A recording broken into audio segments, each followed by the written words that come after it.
সুপ্রিয় শিক্ষার্থীবৃন্দ, আসসালামু আলাইকুম। কেমন আছো সবাই? আশা করি সবাই অনেক ভালো আছো। ঢাকা অনলাইন স্কুলের পক্ষ থেকে আমি জাকিয়া বারিরা তোমাদেরকে জানাই আন্তরিক শুভেচ্ছা। আমি আজকে অষ্টম শ্রেণীর বাংলা বিষয় নিয়ে তোমাদের সামনে উপস্থিত হয়েছি। বাংলা বিষয়ের কোন পড়াটা আজকে পড়ব সেটিতে যাওয়ার পূর্বে চলো আমরা একটু ছবি দেখি। ছবিতে কাকে দেখতে পাচ্ছ বন্ধুরা? চিনতে কি পাচ্ছ? ইনি হলেন মুঘল সাম্রাজ্যের প্রতিষ্ঠাতা। এনার নাম সম্রাট বাবর। এই সম্রাট বাবরকে নিয়ে তোমাদের বাংলা বইয়ে একটি চমৎকার কবিতা আছে। আমরা আজকে সেই কবিতাটি পাঠ করব। তাহলে আমাদের আজকের পাঠ বাবরের মহত্ব লিখেছেন কবি কালিদাস রায়। আজকে আমরা এই কবিতাটি পাঠের মধ্য দিয়ে যা যা শিখতে পারবো সেটি হলো কবি পরিচিতি সম্পর্কে বলতে পারবো, নতুন শব্দের অর্থ বলতে পারবো এবং কবিতাটির প্রথম যে 34 লাইন আছে তার ব্যাখ্যা করতে পারবো। কেন প্রথম 34 লাইন বলো তো বন্ধুরা? কারণ কবিতাটি অনেক বড়, 2 পৃষ্ঠার একটি কবিতা, তাই আমি আজকে প্রথম পৃষ্ঠাটিকে বেছে নিয়েছি। এরপরে একটি গুরুত্বপূর্ণ জিনিস শিখব, সেটি হলো জ্ঞানমূলক প্রশ্ন এবং অনুধাবনমূলক প্রশ্ন কিভাবে আসে এবং আমরা কিভাবে এগুলোর উত্তর দেব। তো বন্ধুরা চলো আমরা মূল পাঠে চলে যাই। প্রথমেই কবিতায় যাওয়ার পূর্বে আমরা কবি পরিচিতি সম্পর্কে জেনে নেব। আমরা দেখতে পাচ্ছি কবি কালিদাস রায়ের ছবি এবং কবি কালিদাস রায়ের কিছু তথ্য। কবি কালিদাস রায়ের জন্ম 1889 খ্রিস্টাব্দে পশ্চিমবঙ্গে বর্ধমান জেলার পড়ুই গ্রামে। তিনি শিক্ষকতাকে আদর্শ পেশা হিসেবে গ্রহণ করেছিলেন। তিনি বেশ কিছু সংখ্যক কাহিনী কবিতা রচনা করেন এবং কবিতায় আরবি ফার্সি শব্দের সার্থক প্রয়োগ করেছেন। কাহিনী কবিতা সম্পর্কে নিশ্চয়ই এর আগেও তোমরা পড়েছ, যেমন 2 বিঘা জমি, কবি রবীন্দ্রনাথ ঠাকুরের লেখা, সেটি কিন্তু একটি কাহিনী কবিতা ছিল। কবি কালিদাস রায়কে কবি শেখর উপাধিতে ভূষিত করা হয় এবং কলকাতার রবীন্দ্র ভারতী বিশ্ববিদ্যালয়ে তাকে সম্মানসূচক ডিলিট উপাধি প্রদান করে। তার উল্লেখযোগ্য কিছু কাব্যগ্রন্থের নাম এখানে লেখা রয়েছে, যেমন কিশলয়, পর্ণপুট, বল্লরী, ঋতুমঙ্গল, খুদকুঁড়া, রসকদম্ব, বৈকালী এবং পূর্ণাহতি। কবি কালিদাস রায় 1975 খ্রিস্টাব্দে মৃত্যুবরণ করেন। বন্ধুরা, আমরা কবি পরিচিতির এই তথ্যগুলোকে এ কারণেই মনে রাখবো, এগুলো কিন্তু আমাদের নৈর্ব্যক্তিক এবং জ্ঞানমূলক প্রশ্নে দেয়া হয়। আরেকটি উল্লেখযোগ্য প্রশ্ন থাকে তোমাদের, যে এই কবিতাটি কোন কাব্যগ্রন্থ থেকে নেওয়া হয়েছে। সেরকমই একটি প্রশ্নের উত্তর আমি এখানে দেওয়ার চেষ্টা করেছি। দেখো, যে বাবরের মহত্ব কবিতাটি পর্ণপুট কাব্যগ্রন্থ থেকে নেওয়া হয়েছে। তাহলে তোমাদের মনে থাকবে তো বাবরের মহত্ব কবিতাটি কোন কাব্যগ্রন্থ থেকে নেওয়া হয়েছে? পর্ণপুট। পর্ণপুট অর্থ হলো পাতার ঠোঙা। তাহলে বন্ধুরা চলো আমরা আজকে এই বাবরের মহত্ব কবিতাটি আবৃত্তি করার একটু চেষ্টা করি। বাবরের মহত্ব, কালিদাস রায়। পাঠান বাদশা লদি, পানিপথে হত, দখল করিয়া দিল্লির শাহী গদি, দেখিল বাবুর এজয় তাহার ফাঁকি, ভারত যাদের তাদেরই জিনিতে এখনো রয়েছে বাকি। গর্জিয়া উঠিল সংগ্রাম সিং, জিনেছ মুসলমান, জয়ী বলিব না এ দেহে রহিতে প্রাণ, লয়ে লুণ্ঠিত ধন দেশে ফিরে যাও, নতুবা মুঘল রাজপুতে দাও রণ। খানুয়ার প্রান্তরে সেই সিংহেরও পতন হইল বীর বাবুরের করে। এ বিজয় তার স্বপ্ন অতীত, যেন বা দৈব বলে, সারা উত্তর ভারত আসিল বিজয়ীর করতলে। কবরে শায়িত কৃতঘ্ন দৌলত, বাবুরের আর নাই কোনো প্রতিরোধ, দস্যুর মতো তুষ্ট না হয়ে লুণ্ঠিত সম্পদে জাকিয়া বসেছে মুঘল সিংহ দিল্লির মসনদে। মাটির দখলে খাঁটি জয় নয়, বুঝেছে বিজয়ী বীর। বিজিতের হৃদি দখল করিবে এখন করেছে স্থির। প্রজারঞ্জনে বাবুর দিয়াছে মন, হিন্দুর হৃদি জিনিবার লাগি করিতেছে সুশাসন। ধরিয়া ছদ্মবেশ ঘুরি পথে পথে খুঁজিয়ে প্রজার কোথায় দুঃখ ক্লেশ।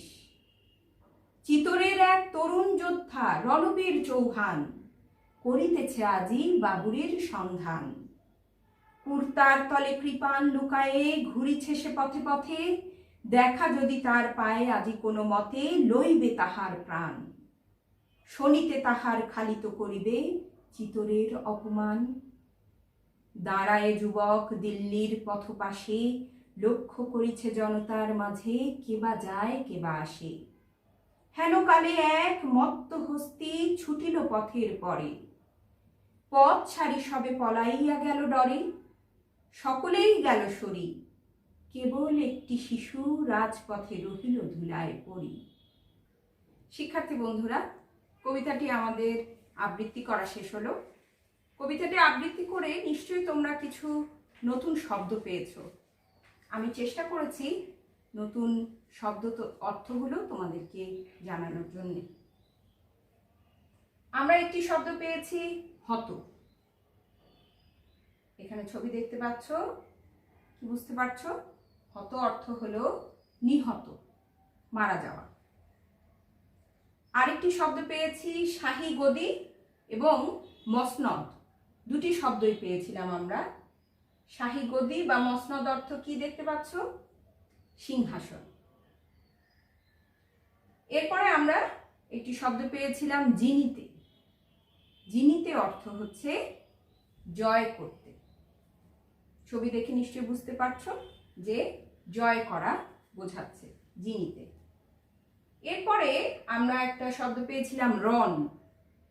রণ মানে তোমরা অনেকেই জানো এবং ছবি দেখেও বুঝতে পারছো যে যুদ্ধ করা হচ্ছে, তার মানে রণ মানে হলো যুদ্ধ।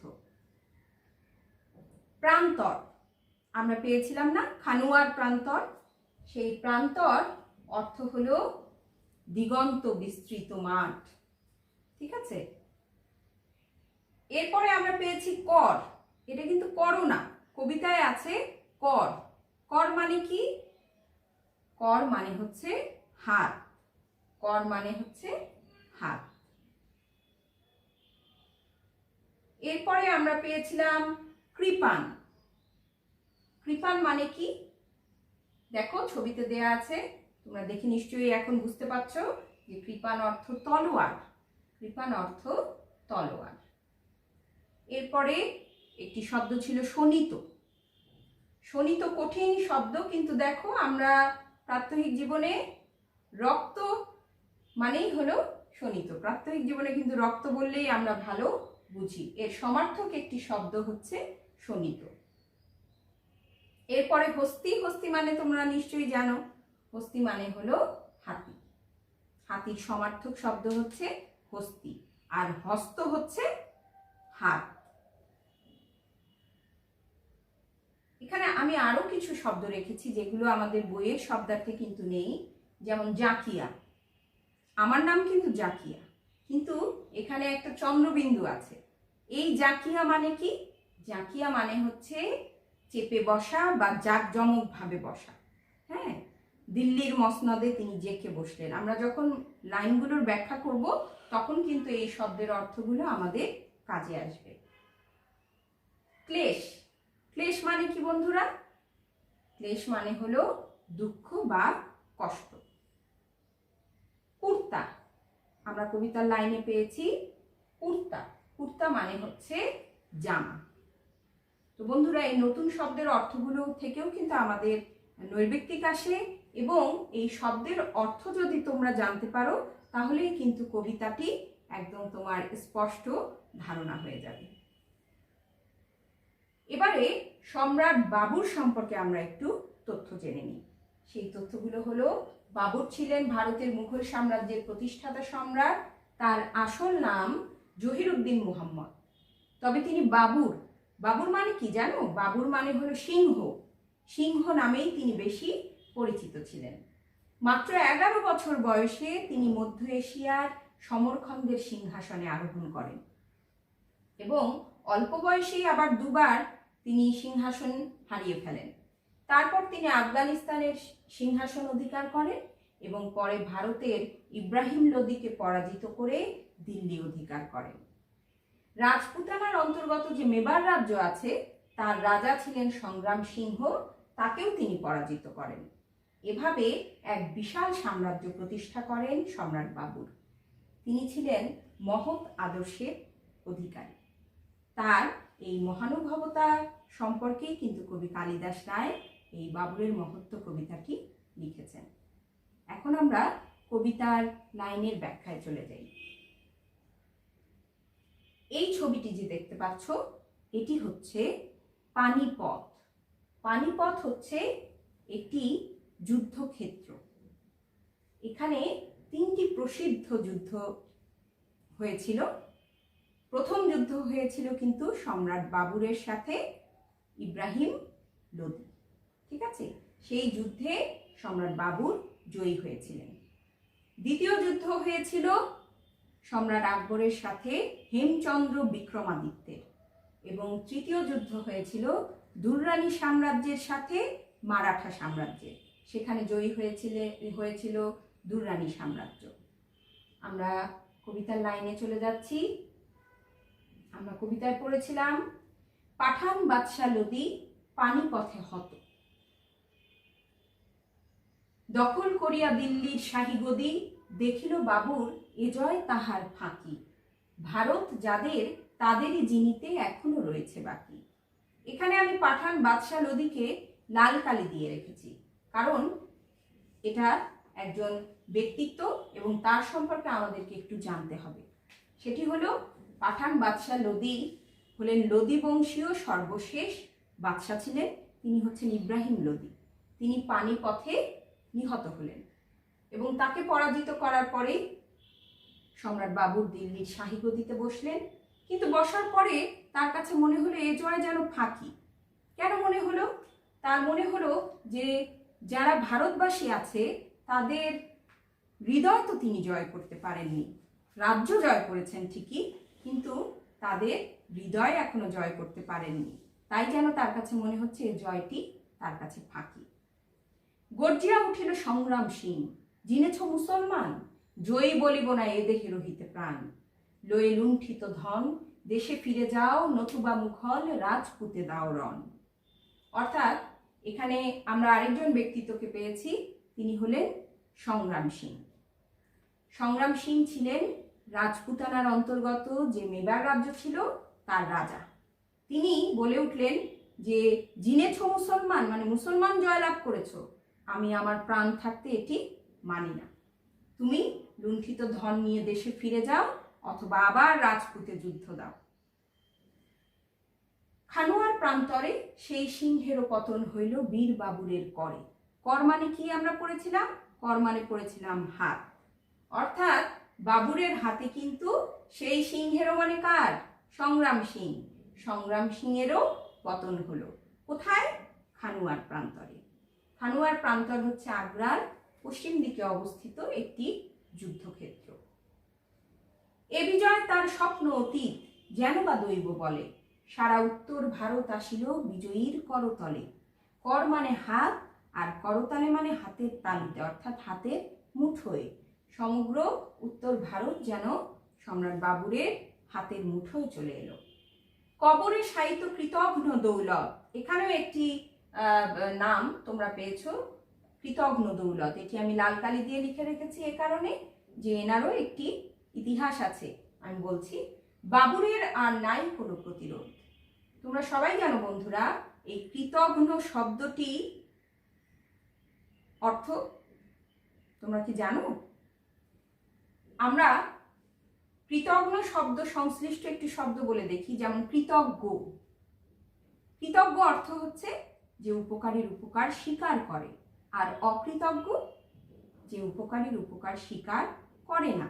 তাহলে কৃতজ্ঞ যে উপকারীর উপকার স্বীকার তো করেই না, বরং আরো তার অপকার করে।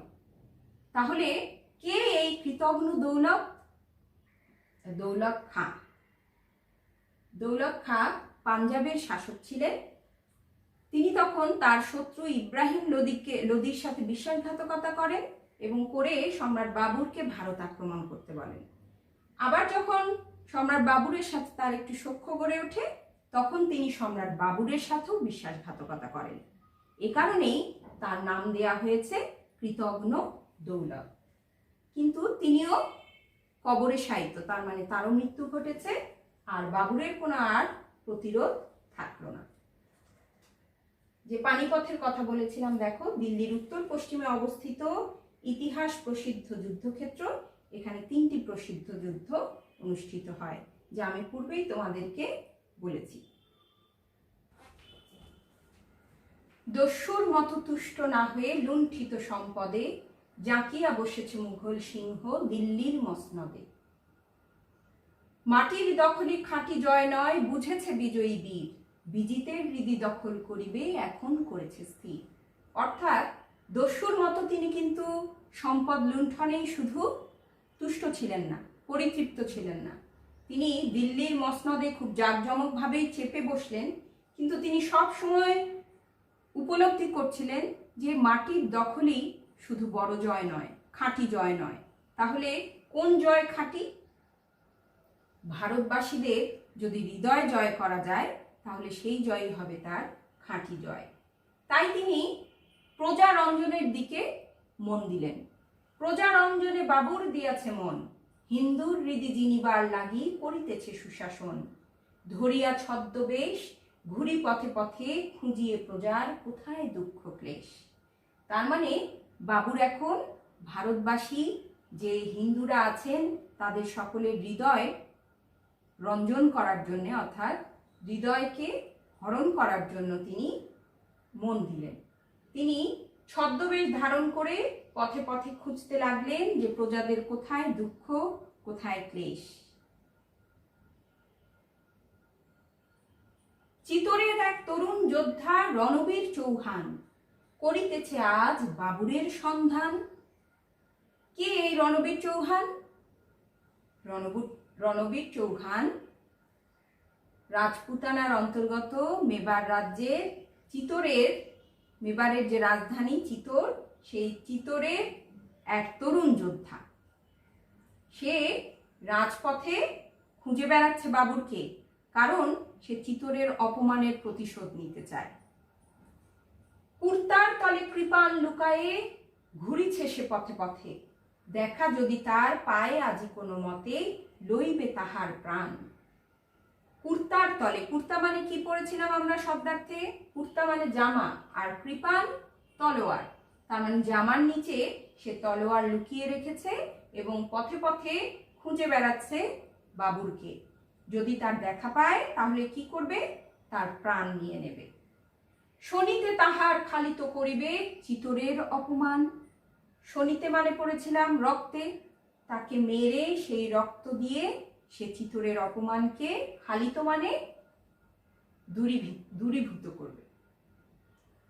দাঁড়ায় যুবক দিল্লির পথপাশে, লক্ষ্য করেছে জনতার মাঝে কে বা যায় কে বা আসে। সে দাঁড়িয়ে লক্ষ্য করছে দিল্লির পথের পাশে যে কে যাচ্ছে কে আসছে।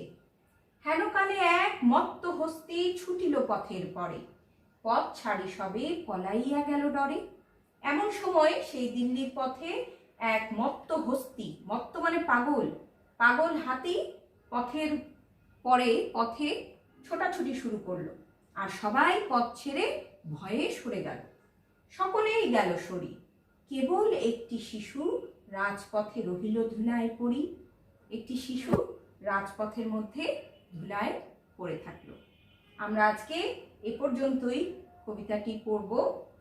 আশা করছি তোমরা এই পর্যন্ত পড়ায় কবিতাটির লাইনের ব্যাখ্যা বুঝতে পেরেছ। তাহলে এখন আসো আমরা কিছু জ্ঞানমূলক প্রশ্ন দেখি। যেমন জ্ঞানমূলক প্রশ্নে থাকে লোদি বংশের শেষ পাঠান সম্রাট কে? মনে আছে তোমাদের? শেষ পাঠান সম্রাট হচ্ছে সুলতান ইব্রাহিম লোদি। এরপরে সংগ্রাম সিংহ কোথায় বাবুরের কাছে পরাজিত হন, কি লিখবে? তোমরা উত্তরে লিখে দেবে সংগ্রাম সিংহ খানুয়ার প্রান্তরে বাবুরের কাছে পরাজিত হন। এখানে একটা বিষয় লক্ষ্য করে দেখো, জ্ঞানমূলকে কখনোই তোমরা শুধু শব্দটি দিবে না, পুরো প্রশ্নে যে বাক্য আছে পুরো বাক্যটাই ওখানে উত্তর হিসেবে দিতে হবে। রণবীর চৌহান কে ছিলেন? রণবীর চৌহান ছিলেন মেবার রাজ্যের রাজধানী চিতোরের এক তরুণ যোদ্ধা। দিল্লির পথে কি ছুটে এলো? দিল্লির পথে এক মত্ত হস্তি ছুটে এলো। যুবকের কুর্তার তলে কি ছিল, মনে আছে তোমাদের? যুবকের কুর্তার তলে ছিল কৃপাণ বা তলোয়ার। জ্ঞানমূলক প্রশ্ন সম্পর্কে আমরা জানলাম যে এক কথার উত্তর আসে, কিন্তু তোমরা একটি শব্দে সেই উত্তরটি দিবে না, পুরো বাক্যটি লিখে উত্তরটি দেবে। অনুধাবনমূলক প্রশ্নে চলে আসি। কেমন হয় অনুধাবনমূলক প্রশ্নগুলো দেখো। আমি কয়েকটি অনুধাবনমূলক প্রশ্ন তোমাদের জন্য রাখার চেষ্টা করেছি। ভারত যাদের তাদেরই যিনিতে এখনো রয়েছে বাকি, চরণটি দ্বারা কি বোঝানো হয়েছে? আরেকটি প্রশ্ন দেখো, কৃতঘ্ন দৌলত বলতে কি বোঝানো হয়েছে? এগুলো অনুধাবনমূলক প্রশ্নে থাকে। মাটির দখলই খাঁটি জয় নয়, বুঝেছে বিজয়ী বীর, চরণটি বুঝিয়ে লেখো। রণবীর চৌহান বাবুরের সন্ধানে বের হলো কেন? এটিও অনুধাবনমূলক প্রশ্ন। সম্রাট বাবুর কি কারণে প্রজার দুঃখ ক্লেশ খুঁজে বেড়াতে লাগলো? তাহলে অনুধাবন প্রশ্ন কিরকম হয় সেটা তোমরা নিশ্চয়ই বুঝতে পারছো।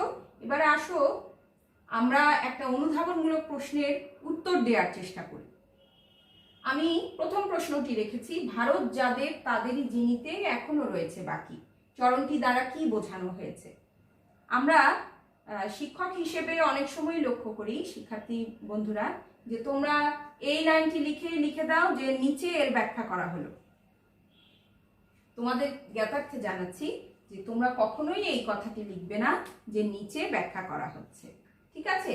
তোমরা যে জিনিসটি করবে, অনুধাবনে দুটি অংশ থাকে, একটি জ্ঞানমূলক এবং তার আরেকটি ব্যাখ্যা। এই 1 + 1 = 2 নম্বর। কাজেই তোমরা প্রথম যে জ্ঞানমূলক উত্তরটি আছে ওখানে সরাসরি প্রশ্নের উত্তরটি দেওয়ার চেষ্টা করবে, ঠিক আছে? যেমন আমি এখানে দেখো দিয়ে দিয়েছি যে চরণটি দ্বারা ভারতের সাধারণ জনগণের মন জয় করার বিষয়টি বোঝানো হয়েছে। ব্যাস, তুমি যদি এই জ্ঞানমূলক কথাটি লিখে দাও তাহলে কিন্তু তুমি অলরেডি 1 নম্বর পেয়ে গেলে। এরপরে তুমি একটু ব্যাখ্যা করবে, সেটি 4 বাক্যে হতে পারে, 5 বাক্যে হতে পারে, সর্বোচ্চ 5-6 বাক্যের মধ্যেই অনুধাবনমূলক প্রশ্ন শেষ করে দেবে। ব্যাখ্যাটা কি দিয়েছি দেখো, যে পানিপথের যুদ্ধ জয়ের মাধ্যমে বাবুর ভারতবর্ষের শাসন ক্ষমতা দখল করেন, কিন্তু তিনি উপলব্ধি করেন একটি দেশের রাজত্ব দখল বড় কথা নয়, বড় কথা রাজ্যের প্রজাদের মন জয় করা, কারণ রাজত্বের মূল উপাদান প্রজারা। তাই সাধারণ জনগণের মন জয় করার জন্য বাবুর উদ্বুদ্ধ হন। উক্ত চরণটি দ্বারা এই বিষয়টি বোঝানো হয়েছে। এরপরে দ্বিতীয় অনুধাবনমূলক প্রশ্নটি দেখো, কৃতঘ্ন দৌলত বলতে কি বোঝানো হয়েছে? এখানেও তোমরা প্রথমে জ্ঞানমূলক অংশে একেবারে সরাসরি উত্তরটি দিয়ে দেবে। কৃতঘ্ন দৌলত বলতে দৌলত খাঁ লোদীকে বোঝানো হয়েছে। এরপরে ব্যাখ্যা দেবে যে বাবুরের ভারত আক্রমণকালে দৌলত খাঁ লোদী পাঞ্জাবের শাসক ছিলেন। তিনি তার দীর্ঘদিনের শত্রু ইব্রাহিম লোদীর সঙ্গে বিশ্বাসঘাতকতা করে তাকে পরাজিত করার জন্য বাবুরকে ভারত আক্রমণের জন্য আহ্বান করেন। এর মধ্য দিয়ে তার বাবুরের সাথে সখ্য গড়ে ওঠে। পরে তিনি সম্রাট বাবুরের সাথেও বিশ্বাসঘাতকতা করেন, তাই কবি তাকে কৃতঘ্ন দৌলত হিসেবে অভিহিত করেছেন। তোমরা যদি এভাবে অনুধাবনমূলক প্রশ্নের উত্তর দিতে পারো অবশ্যই তোমরা 2-এ 2 পেয়ে যাবে। তাহলে বাড়ির কাজ দিয়ে দিচ্ছি বন্ধুরা। আমাদের অনুধাবনমূলক প্রশ্নের আমি তো দুটোর উত্তর দিয়ে দিয়েছি, তোমরা এই দুটোর উত্তর বের করার চেষ্টা করবে। সে দুটো হচ্ছে, মাটির দখলই খাঁটি জয় নয়, বুঝেছে বিজয়ী বীর, চরণটি বুঝিয়ে লেখো। আরেকটি হচ্ছে রণবীর চৌহান বাবুরের সন্ধানে বের হলো কেন। ঠিক আছে বন্ধুরা? আর যদি তোমাদের কোনো প্রশ্ন থেকে থাকে, তোমরা কোনো মতামত জানাতে চাও, প্রশ্ন করতে চাও, তাহলে অবশ্যই কমেন্ট বক্সে প্রশ্ন করবে। আমি তোমাদের পরবর্তী ক্লাসে সেই প্রশ্নের উত্তর নিয়ে হাজির হব এবং বাবুরের মহত্ব কবিতার শেষের যে লাইনগুলো আছে সেগুলোর ব্যাখ্যা নিয়ে এবং একটি পূর্ণাঙ্গ সৃজনশীল প্রশ্ন নিয়ে আলোচনা করতে তোমাদের মাঝে হাজির হয়ে যাব। সবশেষে বলতে চাই, সম্রাট বাবুর যেমন তার মহানুভবতার নিদর্শন দিয়েছেন কবিতাটিতে, তেমনিভাবে আমিও বলতে চাই যে আমরা মানুষ, সৃষ্টির সেরা জীব। তাই সেরা জীব হিসেবে এসো আমরা সবাই সকল শ্রেণী পেশার সকল ধরনের মানুষকে ভালোবাসি, সম্মান করি। এতক্ষণ আমাদের সাথে থাকার জন্যে অনেক অনেক ধন্যবাদ তোমাদেরকে। সবাই ভালো থেকো। আগামী ক্লাসে আবার দেখা হবে। আল্লাহ হাফেজ।